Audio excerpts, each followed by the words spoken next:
তেওঁলোকে ৰাইজে সোধে কাজিৰঙা সম্পৰ্কে, গতিকে তেওঁলোকৰ পৰা এটা ব্ৰিফিংছ লৈছোঁ আৰু ভৱিষ্যত দিনত এই কাজিৰঙা উন্নয়নৰ ক্ষেত্ৰত আমি কি ভূমিকা গ্ৰহণ কৰিব পাৰোঁ, চৰকাৰে কি কৰিব পাৰোঁ, এইখিনি কথাও আমি ৰাইজৰ লগত পাতিছোঁ। আপোনালোকে শুনিছে, কাজিৰঙাক কোনো কাৰণে ইয়াৰ ঐতিহ্য ক্ষতি হ'ব দিব নোৱাৰি। জনসাধাৰণৰ লগত ইয়াৰ সম্পৰ্কও অটুট ৰাখিব লাগিব। জনসাধাৰণে কোনো কাৰণে ইয়াৰ সৈতে বিচ্ছিন্ন বুলি ভাবিব নালাগিব। এইখিনি কথা আমি চিন্তা চৰ্চা কৰোঁ। বনকৰ্মী যিটো নিয়মীয়াকৰণৰ বিষয়, এইটো মাননীয় মুখ্যমন্ত্ৰী ডাঙৰীয়ে নিজেই পৰ্যালোচনা কৰিছে, বন মন্ত্ৰী ডাঙৰীয়াই কৰিছে। গতিকে মই ভাবোঁ সেইটো তেওঁলোকৰ যিটো চৰকাৰী বিষয়, সেইটো তেওঁলোকে চাব। কিন্তু আমিও এই কথাটো অনুৰোধ জনাম যাতে 243জন যি বনকৰ্মীৰ কথা কৈছে তেওঁলোকক নিয়মীয়াকৰণ কৰিব পাৰি নেকি, বা কিবা ব্যৱস্থা আছে নেকি, বা তেওঁলোকৰ সা সুবিধা বঢ়াব পাৰি নেকি, সেই কথাবিলাকো আমি চৰকাৰক অৱগত কৰিম। এই কথাটো নহয় যে আপোনালোকে এই কথা নাভাবিব যে চিঞৰি চিঞৰি কৈছে, এই কথা নাভাবিব।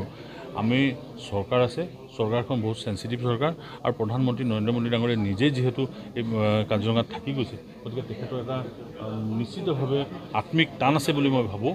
আৰু সেইকাৰণে মই আশা কৰিম যে ইয়াত আমি ভৱিষ্যত দিনত ইয়াৰ যিটো ব্যৱস্থা আছে, ব্যৱস্থাটো ইনটেক্ট ৰাখিও ইয়াক উন্নত কৰিব পৰা যায় নেকি, সেই কথাটো চিন্তা চৰ্চা নাই। এই কথাটো পাতিম, ইয়াৰ বিধায়ক সকলৰ লগতো কথা পাতিব লাগিব। কেইবাটাও সমষ্টিৰ বিধায়ক জড়িত হৈ আছে, আৰু বিষয়াসকলৰ লগত কথা পাতিব লাগিব, চৰকাৰী বিষয়াৰ লগতো কথা পাতিব লাগিব, যাতে ওচৰৰ জনসাধাৰণ কোনো কাৰণে অসুবিধা নাপায়। জনসাধাৰণে কোনো কাৰণে এই কথাটো ভাবিব নালাগে যে কাজিৰঙাৰ কাৰণে তেওঁলোকে অসুবিধা পাই আছে। কাজিৰঙা এটা সম্পদ হয়, এই সম্পদক আৰু অধিক কেনেকৈ ব্যৱহাৰ কৰি তেওঁলোকৰ অৱস্থা উন্নত কৰিব পাৰি, তাৰ কাৰণেও চিন্তা চৰ্চা কৰিব লাগিব। শপত ল'মহে, তাৰ আগতে মই যিমান পাৰোঁ ৰাইজক দেখা কৰিছোঁ। বহুত ডাঙৰ সমষ্টি, নতুন সমষ্টি, ডাঙৰ মানে কি ভৌগোলিক এৰিয়াটো ডাঙৰ, আৰু ভোটাৰো যথেষ্ট, আৰু মোক যথেষ্ট সংখ্যক ৰাইজে ভোটো দিছে।